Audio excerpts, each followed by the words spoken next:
Hey, how's it going there, everybody? So today we're going to be taking a look at WWE 2K26 running on the Xbox Ally X. I'll be showing you the settings I'm using and the kind of performance you can expect. If you enjoy handheld performance tests like this and would like to see more games running on the Xbox Ally X, make sure to go ahead and subscribe, like the video, and let's get into it. Now, I went ahead and tested WWE 2K25 last year on the Ally Z1 Extreme, and that game ran exceptionally well.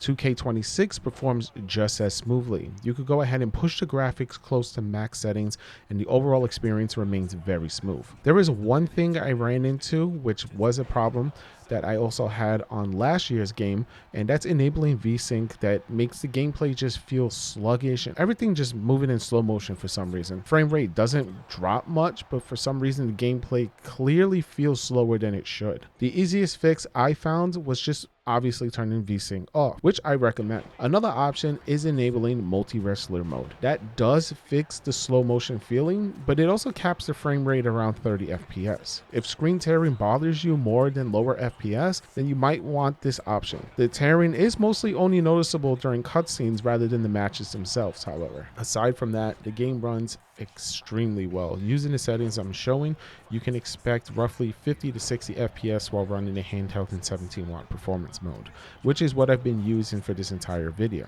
There is still headroom if you want to go ahead and push things further. With 20-watt manual mode, you can do 25 watts unplugged or even 35 watts turbo mode to aim closer to a locked 60 FPS. Now, even in larger matches like a Royal Rumble or a 8-way wrestler free-for-all, performance still holds strong within the low 50 to 60 FPS range. It can occasionally dip into 40s, but I've never really seen anything lower than that. So when it comes to the settings that I'm using, in order to access the graphic settings, you need to be on the home screen. You can't change them while in a match. Once you're on the home screen, however, scroll over to the right 3 times using the RB or the right bumper to reach the options. From there, you're going to go to the extras tab and then go to graphic settings. So here's the setup that I'm currently using. Texture quality is set to standard. Island render resolution is at 100%.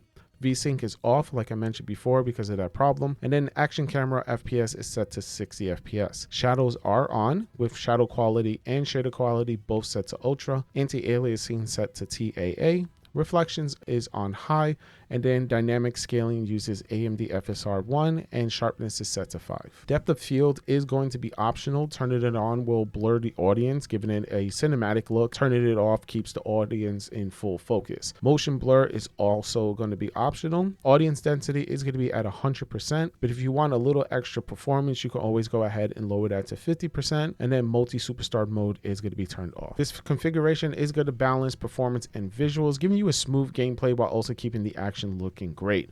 All this is while also being on 17-watt performance mode. Like I mentioned before, you do have that extra headroom if you need to. You can always bump up the TDP there.